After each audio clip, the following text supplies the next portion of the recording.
Here is an ordinary wood pencil. Or is it? Let's find out.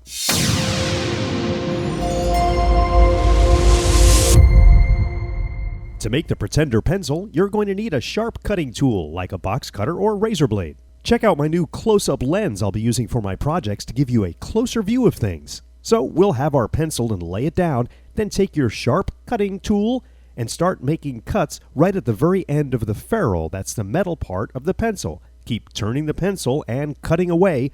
Careful not to cut yourself. Once you've made that final cut, you'll end up with the ferrule and eraser and the other end of the pencil. Now it's time to clean out the inside of the ferrule, so the easiest way to do that is to use a 3/16 inch drill bit. I placed the ferrule eraser side down into my vise and tightened it up. Then slowly and carefully I drilled out the center of the ferrule. Now you don't want to go too deep because you don't want to eat into the rubber eraser on the other side. Once you think you've drilled far enough, it's time to use your sharp cutting tool and carefully cut out the rest of the wood inside the ferrule. Now when you're done, you'll have a hollow ferrule and you can see the eraser on the other end. Now it's time to work on the second half of our pencil, and I'll be using a 5/32 inch drill bit for this one. Now here I used a small piece of paper to protect the wood part of our pencil as I held it in place in my vise.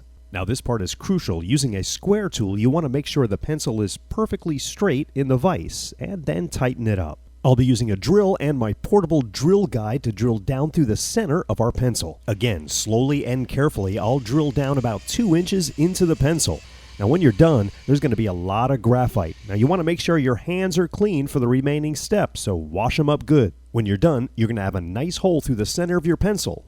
But you're going to need to clean out the inside, so using some cotton swabs, I peeled some cotton away to make it fit, and then clean the inside of the pencil out. You may have to do this a few times to get it completely clean. For this last step, I'm going to be using some fishing line, but you could probably use dental floss. The fishing line's a little bit better because it's stiffer. I cut a piece twice as long as the depth of the hole in the pencil, and then folded it in half. Now it's time for the magic ingredient, a drop of hot glue. Then take the fishing line with the open ends and place it down in the hot glue and hold it until it hardens. Now it's time for a small piece of paper where you'll place your secret note or answer to the meaning of life. We're going to roll that up as tight as we can, and then the very last flap we'll place inside of our fishing line loop. Continue to roll until it's nice and tight. Then insert your secret note inside your Pretender pencil. Push the ferrule firmly on the end of the pencil and it will fit tight. It looks exactly like a regular pencil and nobody can tell the difference.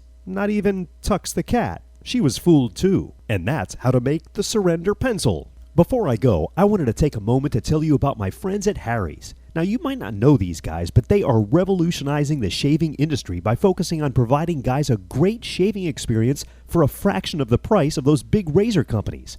Their razors have a really slick and clean design with high-quality, sharp blades engineered by their own German factory. And the best part, they're half the price of their competitors like Gillette.